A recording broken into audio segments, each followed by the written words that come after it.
debt. I'm $1.2 billion in debt. Rich people say debt is a good thing. But what does that even mean? How do they borrow money and somehow get richer?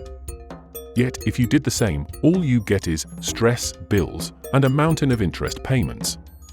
So, what do they know that you don't? The truth is, there's a huge difference between how the rich use debt and how most people do. Let me break it down for you. The rich use debt as a tool. Here's the first thing you need to understand. The rich don't take on debt to spend, it's a tool to make money. They use debt to acquire assets, real estate, businesses, stocks, things that generate more money over time. Meanwhile, the average person takes on debt to buy things that lose value, cars, vacations, shopping. That doesn't mean rich people aren't buying these things, they absolutely do. But they never take on debt to pay for liabilities. Instead, they invest, make money from their assets, and then they're free to spend however they want. However, taking on debt for liabilities is the quickest way to go broke, no matter how much you start with. Not all debt is the same. Rich people follow one rule when it comes to debt. Only borrow if it makes you more money. Good debt is a debt that generates cash flow. For example, buying a rental property, where the tenants cover the loan, or taking a business loan, where the profits pay it back. Bad debt is the kind that drains your money. Like shopping on a credit card. There's no return on investment, or financing a brand new car, which loses value the second you drive it off the lot. That's why most people drown in debt, while the rich use it to build wealth. They don't mindlessly spend borrowed money. They put it to work. The rich get access to cheap debt, while you don't. Here's another advantage the wealthy have. They get debt at lower interest rates. Banks love lending to rich people. They have assets, collateral, and financial stability. Rich people borrow at 5% interest to invest in assets that grow 10 to 15% a year. The average person? They get stuck with 20 to 30% credit card interest, which is designed to keep them broke. The rich have financial tools that most people don't have access to. That's why debt works for them. For everyone else, it's just a fast track to financial stress. The rich can afford to take more risks. Another unfair advantage? The rich have backup plans.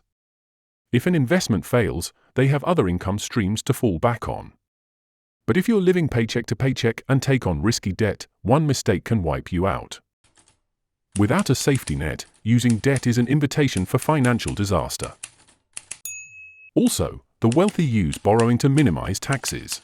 Taxes across the globe are already incredibly high, and the tax burden on citizens in both the US and Europe is constantly increasing. If you earn a salary in the upper tax bracket, you pay around 30 to 56% in the US, income tax plus Social Security plus Medicare plus federal sales tax, or 60 to 80% in Europe, when factoring in VAT, mandatory social contributions, and income tax. While high earners see a significant portion of their income taxed away, the wealthy take a different approach. Instead of relying on taxable salaries, they leverage their assets to access funds while minimizing taxes. The wealthy borrow against assets to legally minimize taxes. The ultra-wealthy never need to cash out when they need money. Their assets serve as collateral for bank loans. They simply show the bank what they own, and the bank hands them cash while taking a small interest for it. Why this works? No capital gains tax since you didn't sell anything. Immediate liquidity without taxable income. Can reinvest and grow wealth before taxes ever come into play. The loan can be repaid or refinanced. A strategy commonly used by the rich. Instead of selling assets and triggering capital gains taxes, they roll the debt forward indefinitely, borrowing against their appreciating assets to maintain liquidity without ever realizing taxable income. If the borrower invests the loan in assets that increase in value, their net worth grows while the debt remains the same, or even decreases in real terms due to inflation. The more wealth they accumulate, the safer the borrower as the bank sees them. As long as the borrower remains wealthy and solvent, banks prefer to keep earning interest rather than demand full repayment. And bank loans are far cheaper than taxes, just 5% compared to 30 to 80% in taxes. That's why turning 1 million into 100 million is much easier than earning that first million in the first place.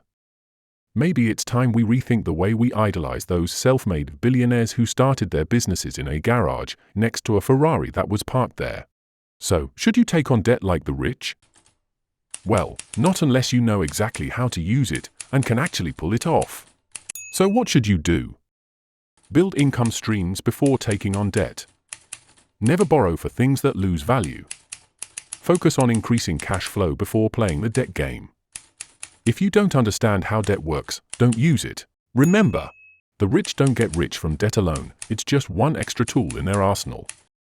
Now that you know how the rich use debt to build wealth, let's take it a step further.